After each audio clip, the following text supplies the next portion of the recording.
Hi guys, it's Ty and welcome back to my channel. So today I wanted to go ahead and talk about the 4 audiobooks that I have recently listened to. So let's go ahead and get started.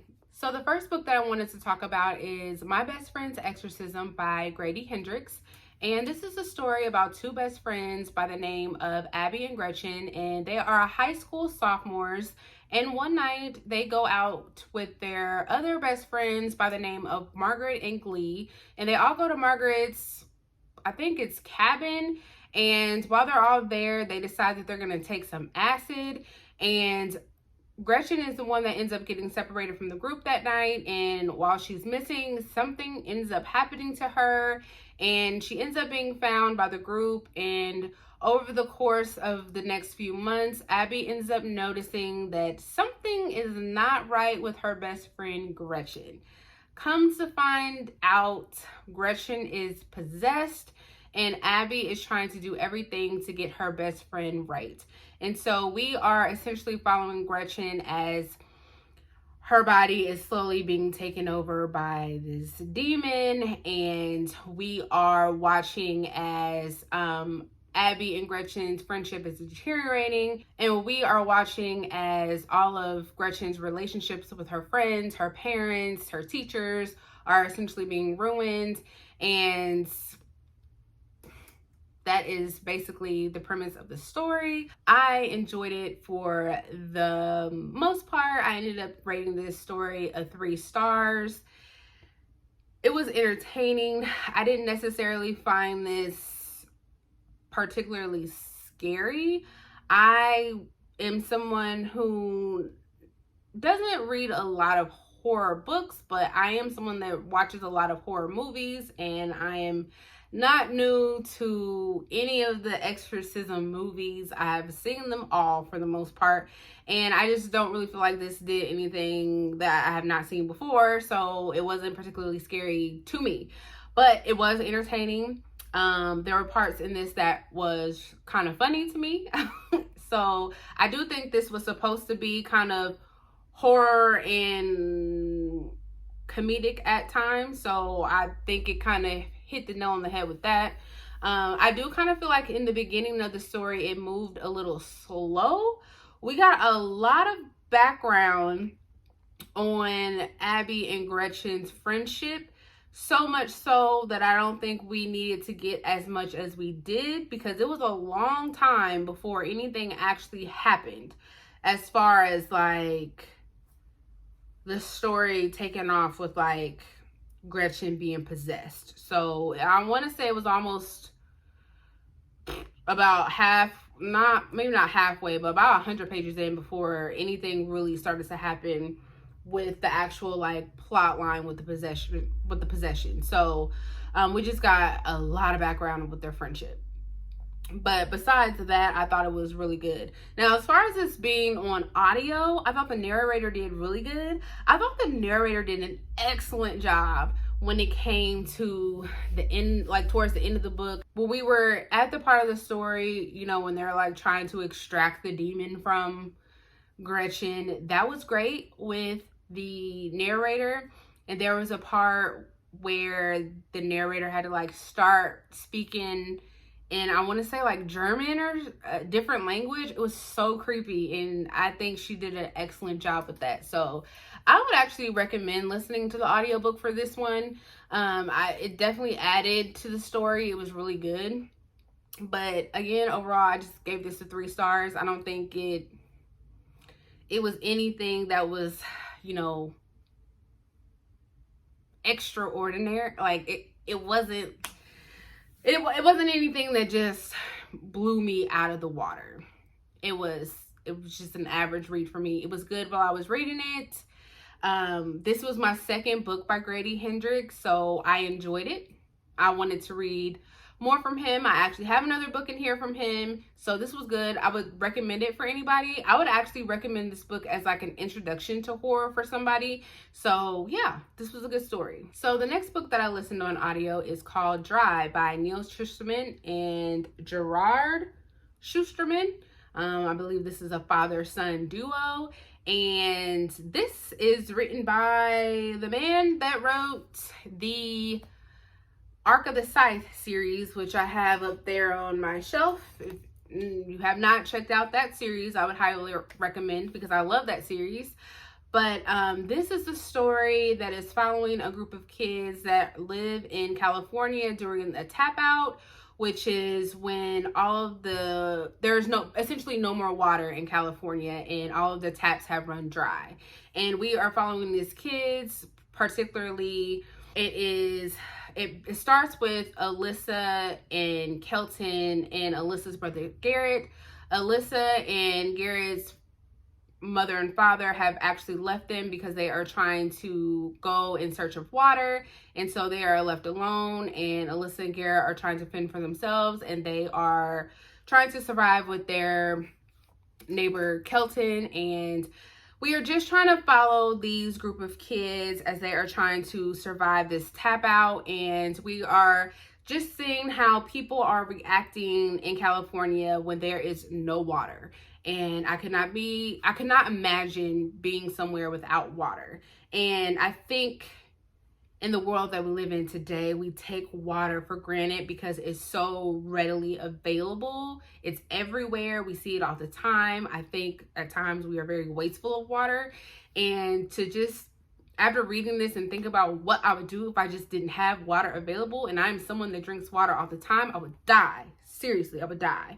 And these kids and their reactions to some of the things that happen to them, it's crazy. And then just some of the things that, oh my gosh, people do for water, and like how crazy people's reactions are, and just the things that people are willing to do. There was this scene, there was a scene with some spit, and I was just taken aback, and I was like, oh my God. I just could not believe it. But we are definitely following these kids, and then, you know, some crazy things happen with them, and then, you know, as the story progresses, they go around, and we are following more kids that they are picking up along the way as they are trying to just survive through this tap out. And I want to say this story is taking place over about just 6 or 7 days, and the devastation that is just happening in a short amount of time. And then we are following those perspectives, and as we are picking up more kids, I want to say it's about 5 perspectives in total. And then throughout the story, it's like snapshots of other people throughout California. So we're getting like little snippets of how other people are surviving through this tap out, which I really like. I like when we get like little snippets of how other people are trying to survive through crisis like this, and when it's different from just the primary perspective that we're following. So I really like that in stories like this. And so that's essentially what the story is about, just us following these kids and how they are trying to survive during this tap out. And I ended up rating this story of 4 stars. I do feel like there are times where this story kind of dragged a little bit. It is a chunky little book. It is kind of long. I do think there are times it could be just a tad bit shorter. What really kind of brought down my enjoyment of this was the ending of the story. I kind of felt like everything just wrapped up way too nicely. There was a part in this book where it did get a little brutal. Like the situations that they were going through towards the end got really serious really quickly. And then it just kind of like wrapped up really neatly. And I was like, well, dang. I mean, this is young adult, so maybe that's where, you know, we get that nice little package. But it's just kind of like, oh, this could have definitely, you know, got really serious, which in the real world, it probably would have been serious, you know, right where it was trying to go. But it just wrapped up a little bit too nicely for me. And I just kind of was like, well, no, why? Why did you do that? But overall, I would still highly recommend. The audio is a full cast of characters. And that was actually my first time listening to an audiobook. Listen, I'm still somebody that's new listening to audiobooks. So this was my first time listening to an audiobook that was a full cast of narrators. So that was exciting for me, and I enjoyed that. A lot of the people when I was going through the review, said that the characters were kind of like immature and they were making like really dumb decisions and that kind of thing. And I'm like, well, yeah, because they're in high school. Like, what do you expect these kids to do? Like, these kids made childish decisions because, of course, they're kids. Like, they didn't do anything I didn't expect them to do. So I was, fine with that. So yeah, I gave this a 4 stars. I would definitely recommend. This actually came out years ago. This has been sitting on my shelf forever. And I'm actually happy that I finally got to this. I'm mad that it's actually taken me this long because this was actually really good. I would definitely recommend. Now, the next book that I have, I'm actually disappointed. Number one, because for some reason, I thought this book was something totally different than what it's not. And if you guys have read this, you're probably going to laugh when I tell you what I thought this book was about. And then I'm kind of upset that I just did not like this as much as I thought it was. That I was going to, but that is Horror Store by Grady Hendrix. Gosh darn my ring light. But yeah, Horror Store by Grady Hendrix. And for whatever reason, and I don't know where I got this thought from, but I thought this book was about zombies. I don't know where I got that idea from, but this is not about zombies. But this book is kind of cool with the way that it is set up. And this is supposed to be like a knockoff of IKEA because this looks like a catalog, if you can see like the beginning of it. And then when you open it up, like it has the outline of like a store. And then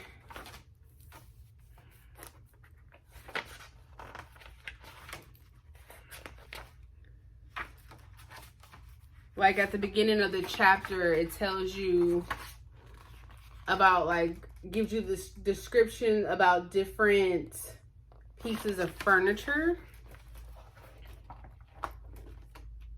And then at the very end of it, which I thought was pretty cool, is it has like coupons in it. So, I mean,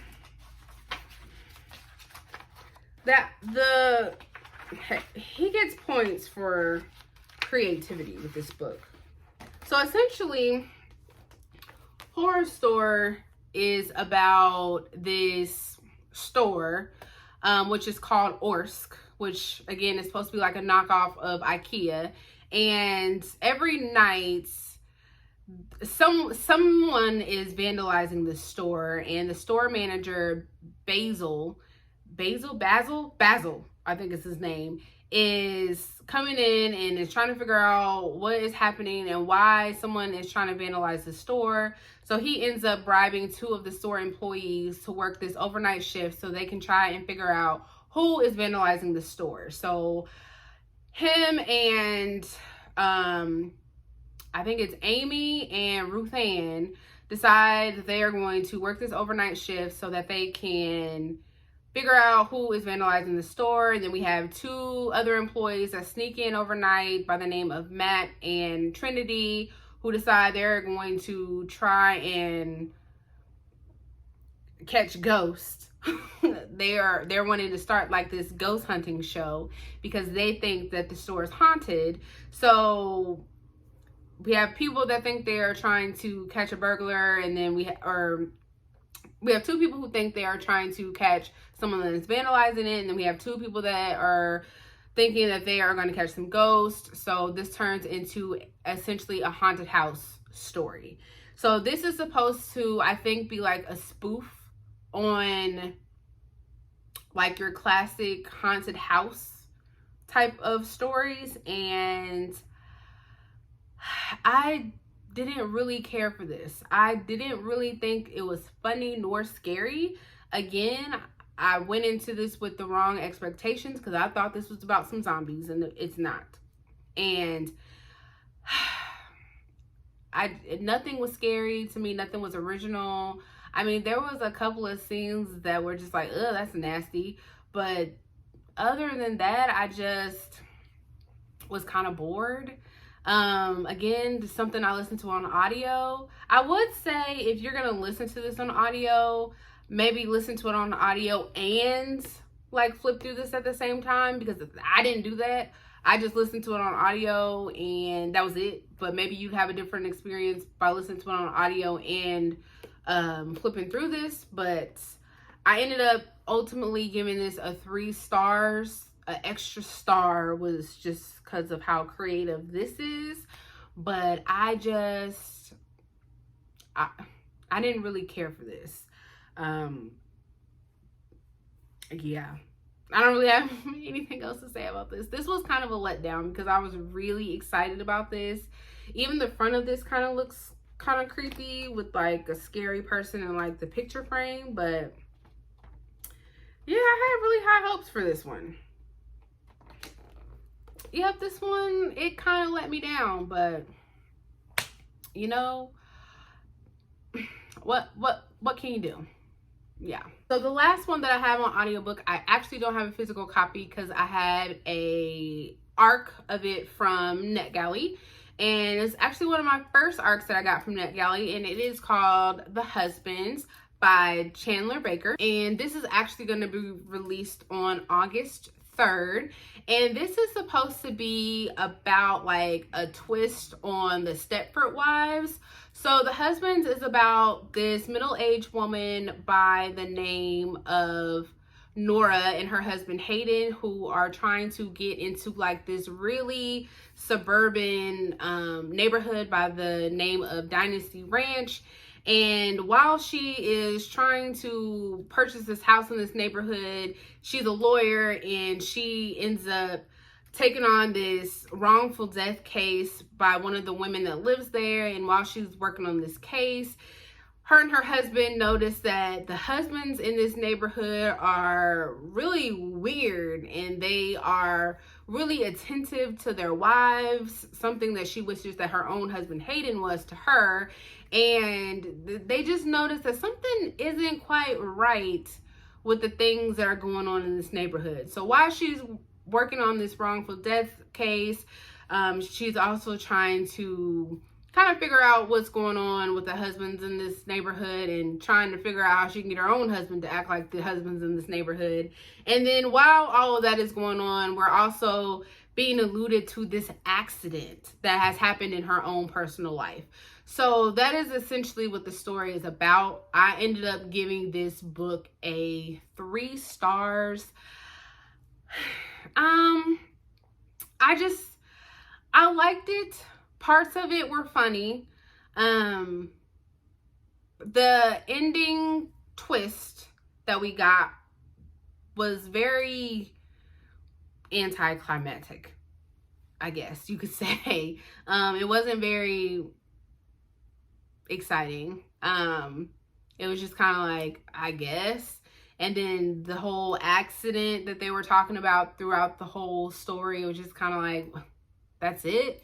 And I just felt like the ending of the story just felt very abrupt. I have a lot of good conversation about like the roles in, you know, a marriage and what a husband is supposed to do and what a wife is supposed to do, and just like gender roles in general. I thought was interesting, and I feel like maybe this story will be more relatable for someone who is married and someone who has children, something that I cannot relate to either one of those.